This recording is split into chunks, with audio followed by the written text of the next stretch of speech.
Vela dengan NIM 1906 1102 257. Pada video kali ini saya akan menjelaskan tentang 10 keputusan manajemen operasional dengan dosen pengajar Dr. Magdalena Wulur SEMM, dengan kakak mentor kakak Aldi. Dalam 10 keputusan manajemen operasional terdapat juga yang pertama adalah perencanaan produk dan jasa. Perencanaan produk dan jasa adalah proses identifikasi atau pemilihan produk dan jasa untuk dapat disajikan kepada pelanggan. Untuk memaksimalkan proses potensi keberhasilan, sebuah perusahaan unggulan akan memfokuskan hanya pada beberapa produk dan konsentrasi pada produk dan jasa tersebut. Dalam proses perencanaan produk dan jasa terdapat suatu tujuan. Tujuan yang pertama adalah kepuasan konsumen, yang kedua adalah keuntungan atau biaya, yang ketiga adalah mutu, yang keempat adalah penampilan. Kedua, pengenalan kualitas pengelolaan. Kualitas dapat membantu dalam membangun strategi yang berhasil dalam diferensiasi, biaya rendah, dan respons. Perbaikan dalam kualitas membantu perusahaan meningkatkan penjualan dan mengurangi biaya-biaya serta meningkatkan profitabilitas. Kualitas merupakan kemampuan suatu produk atau jasa untuk memenuhi kebutuhan pelanggannya.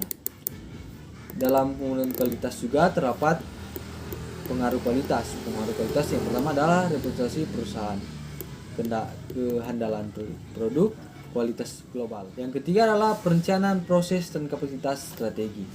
Proses adalah pendekatan organisasi untuk menjadi barang dan jasa.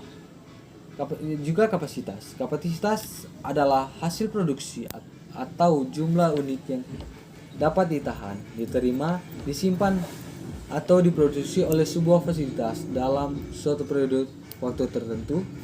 Yang ketiga adalah perencanaan kapasitas adalah proses untuk memutuskan kebutuhan kapasitas produksi oleh perusahaan untuk mempertemukan perubahan permintaan setiap. Keempat adalah strategi lokasi. Keputusan lokasi bergantung pada jenis bisnis. Untuk keputusan lokasi industri, strategi yang digunakan biasanya adalah strategi untuk meminimalkan biaya, meski inovasi dan kreativitas juga penting. 5 adalah strategi tata letak. Tata letak adalah suatu keputusan penting yang menentukan efisiensi operasi secara jangka panjang. Tata letak memiliki banyak dampak strategis karena tata letak menentukan daya saing perusahaan dalam hal kapasitas, proses, fleksibilitas, biaya, kualitas lingkungan kerja, kontak dengan pelanggan, dan citra perusahaan. Dalam tata letak juga ada manfaat. Yang pertama adalah meningkatkan jumlah produksi, mengurangi waktu tunggu, manfaat proses pemindahan bahan, penghematan penggunaan ruangan, efisiensi penggunaan fasilitas, mempersingkat waktu proses, meningkatkan kepuasan dalam keselamatan kerja, mengurangi kesimpangan. Keenam adalah sumber daya manusia dan rancangan pekerjaan. Tujuan strategi sumber daya manusia untuk mengolah tenaga kerja dan mendesain pekerjaan sehingga orang-orang dapat diberdayakan secara efektif dan efisien. Tujuan sistem kerja pemberdayaan seseorang secara efisien dengan kendala keputusan manajemen operasi yang lain dan memiliki kualitas lingkungan kerja yang memadai. Kendala-kendala pada strategi sumber manusia yang pertama adalah strategi produk, jadwal, strategi lokasi, strategi proses, perbedaan individu, dan strategi tata letak. Yang ketujuh adalah manajemen rantai pasokan atau supply chain management.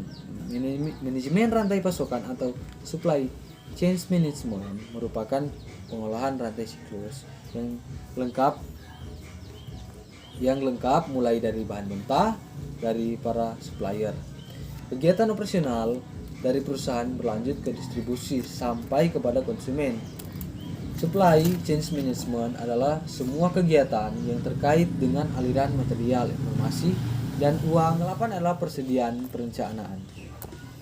Kebutuhan bahan baku dan JIT atau just in time atau juga MRP atau Material Recruitment Planning. Material Recruitment Planning atau MRP merupakan suatu teknik atau prosedur logis untuk menerjemahkan jadwal produksi induk atau JIP dari barang jadi atau end item menjadi kebutuhan bersih untuk beberapa komponen yang dibutuhkan untuk mengimplementasikan JIP. MRP ini digunakan untuk menentukan jumlah dari kebutuhan material untuk mendukung jadwal produksi, induk, dan kapan kebutuhan material tersebut dijadwalkan.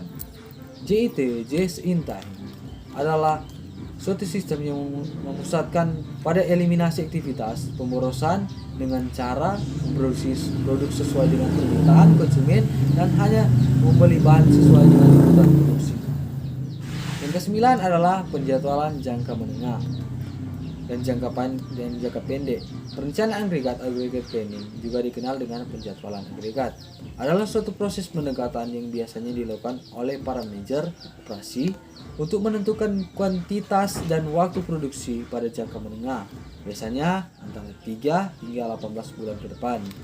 Penjadwalan jangka pendek atau menerjemahkan keputusan kapasitas, perencanaan agregat jangka menengah serta jadwal induk ke dalam urutan pekerjaan dan penugasan tertentu atas karyawan material dan permesinan. Yang terakhir adalah 10 adalah perawatan atau maintenance. Perawatan maintenance adalah serangkaian aktivitas untuk menjaga fasilitas dan peralatan agar senantiasa dalam keadaan siap pakai untuk melaksanakan produksi secara efektif dan efisien sesuai dengan jadwal yang telah ditetapkan dan berdasarkan standar fungsional dan kualitas.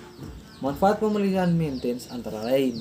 Yang pertama adalah perbaikan terus-menerus, dalam meningkatkan kapasitas, mengurangi persediaan, biaya operasi lebih rendah, produktivitas lebih tinggi, dan meningkatkan kualitas. Itulah hasil dari pembahasan saya. Semoga video ini bermanfaat bagi kalian dan menjadi referensi bagi kita semua.